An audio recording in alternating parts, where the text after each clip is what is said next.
All right, so we're diving into Jaipur today, the Pink City. Yes, And you seem really fascinated by this place and its history. definitely a lot to unpack here. We've got a ton of great sources, too, so we can really get into what makes Jaipur so special. Looking forward to it. Yeah, so let's pull out the most interesting stuff so everyone listening can really grasp what this city is all about. That's good. We'll cover its beginnings, the architecture, its culture, Right. how it mixes tradition with modernity, its Yeah. economics, and all those little things that make Jaipur so unique. It's really fascinating how Jaipur showcases how planning and vision can shape a city's identity for centuries. Yeah, that's a great point. It's more than just buildings. It's a reflection of its founders' ideas. Exactly. So think of this deep dive as a shortcut to understanding why Jaipur is such an amazing destination, historically and today. Love it. All right, let's jump right in. Jaipur didn't just appear out of nowhere. It was created with a very specific purpose, right? Absolutely. It was founded in 1727 by Maharaja Sawai Singh II of Amer. And this wasn't random. The capital was moved from Amer because of practical reasons. I see. The population was growing, trade was expanding. They needed a bigger and better located city. So it was like a business needing a bigger headquarters to handle growth. Exactly. And what's really interesting is that Jaipur was one of India's first planned cities. Wow. In the 1700s, it's incredible. It is, and this planning is a key part of Jaipur's identity. Okay. It was designed according to Vastu Shastra. Vastu. Vastu Shastra. It's an ancient Hindu system of architecture. It considers the environment, cosmic energies, kind of like an early form of urban feng shui. Huh. Interesting. It emphasizes orientation materials, spatial relationships to promote harmony and well-being. So we can see the results of that planning even today, Yeah. right? The grid layout, the wide roads. Exactly. That's all from that early urban planning. It shows incredible foresight and organization. Makes you wonder how much that contributed to Jaipur's success as a city. It definitely must have made trade and movement much easier than in other cities. Yeah, good point. Now let's talk about the amazing architecture that Jaipur is known for. Like the Hawa Mahal, the Palace of Winds. Oh, yes. 5 stories high with all those intricate windows. What was the purpose behind that design? Those windows are fascinating. They were designed to allow the royal women to see what was happening in the city without being seen themselves. Like a historical one-way mirror. Exactly. It gives us a glimpse into the lives of women in that era, hidden observers looking out at the world. It's a really clever architectural solution. Yeah, you can almost imagine the scenes they must have witnessed. Then there's Amer Fort, a mix of Hindu and Mughal architectural styles. That's really interesting. Amer Fort is a great example of architectural syncretism where different styles merge. So we see elements of Rajput design and Mughal design all in one place. Exactly, creating a unique visual language. Yeah. It shows the cultural interaction between these two powerful cultures. That's amazing. So it's not just about looks, it reflects the history and politics of the time. Exactly.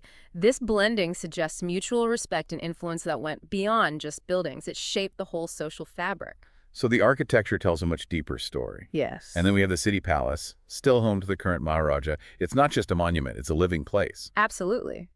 The city palace isn't just a museum, it's a center of cultural and royal life. I see. And the architecture continues that theme of Mughal and Rajasthani styles coming together. The museums and courtyards give visitors a chance to experience the living history and traditions of Jaipur. Wow, that's really special. And finally, the Jantar Mantar, that 18th century astronomical observatory with the world's largest stone sundial. Ah, yes. The Jantar Mantar is a testament to the ambition and scientific understanding of its time. It's hard to believe the precision involved in building something like that. It really is. Maharaja Sawai Singh II was a passionate astronomer, and these instruments were not just decorative, they were used for making accurate calculations and observations. It's amazing to think they could carve such massive stone structures to track the movements of the stars. Awe-inspiring indeed. So Jaipur is a feast for the eyes with its incredible architecture. But it's much more than that. It's a vibrant center of culture and heritage. Definitely, Jaipur is a hub for Rajasthan's cultural life. Known for its folk music, the graceful Ghoomar dance, and the traditional craft that are so important to the region's identity. And these aren't just things of the past, are they? Yeah. People are still actively engaged in these traditions. Absolutely. Things like block printing, pottery, jewelry making are not just crafts for tourists. They're living traditions passed down for generations. That's so important, that sense of continuity. And what about the festivals? The Jaipur Literature Festival is internationally famous. But there are also festivals like Teej and Gangaur that are more local. Yes, those festivals offer a glimpse into the religious and social life of Jaipur. Huh? Teej and Gangaur, for example, are connected to the worship of traditional deities and are celebrated with processions, music, and dance. They're a great way to experience the living culture of the city. Sounds incredible. And we can't forget about the food. You mentioned those bold flavors. Dal Baati Churma Gate Ki Sabzi Laal Maas.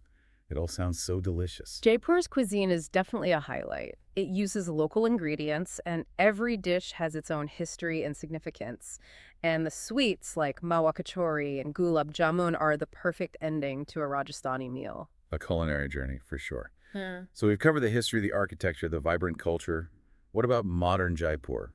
How does it function in the 21st century? Jaipur is a major commercial center with a thriving economy. While it's always been known for textiles, gems, and jewelry, it's also embracing modernity. So the City of Gems nickname is still accurate. Absolutely. The gem and jewelry industry is still a cornerstone of the economy, but we're seeing a lot of growth in IT and startups. Really? That's fascinating.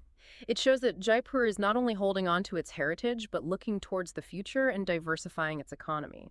It's a really interesting blend of old and new. It sounds like a city that respects its past and is excited about its future. Let's talk about the pink wash that Jaipur is famous for. Where did that tradition come from? Well, the pink color has an interesting story. It dates back to 1853 when Maharaja Ram Singh decided to paint the whole city pink. Wow, the whole city. Yes.